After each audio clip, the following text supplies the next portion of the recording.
प्रभू येशू ख्रिस्त म्हणजे त्याच्या उण्यापुऱ्या 33 वर्षांच्या आयुष्यामध्ये दया, सत्यता, प्रीती, नीती, क्षमाशीलता, सहनशीलता ही तत्व समाजात रुजवण्यासाठी त्याने केलेला तो संघर्ष आहे। प्रभू येशू ख्रिस्त म्हणजे बोले तैसा चाले त्याची वंदावी पाऊले असं असणारं साधं सरळ आयुष्य आहे। प्रभू येशू ख्रिस्त म्हणजे वधस्तंभावरलं अद्भुत मरण आहे आणि अलौकिक पुनरुत्थान आहे। हे पुनरुत्थान काय आहे?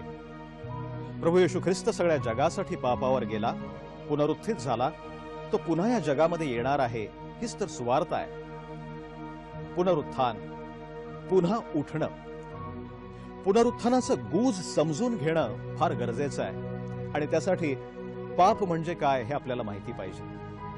सगळ्या मानवानं पाप केलेलं आहे। पाप म्हणजे परमेश्वराच्या आज्ञांचा भंग करणं, परमेश्वरापासून दूर जाणं।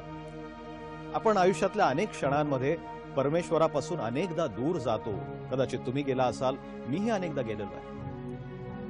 परंतु पापाचा तिरस्कार करा, पाप्याचा नाही, हे येशू ख्रिस्तांचं तत्व आहे। तो पाप्यांचं निर्दालन करत नाही, तर तो पापी माणसाला पुन्हा एकदा पश्चात्तापाच्या द्वारे नवं जीवन मिळवण्याची संधी देतो। जसा प्रभू येशू ख्रिस्त मरणातून विजयी झाला, तसे आपण सुद्धा आपल्या पापाला दूर करून, पश्चाताप करून एक नवं जीवन मिळवू शकतो, एक आत्मिक पुनरुत्थानाचा अनुभव घेऊ शकतो।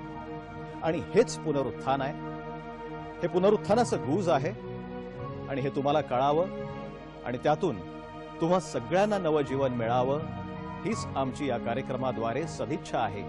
हे नवं जीवन जर आपल्याला मिळालं ना, तर मग आपण हर्षानं सगळ्या जगाला सांगू शकतो की सांगा सर्व जगा, सांगा हर्षाने, मरण जिंकिले येशू राजाने।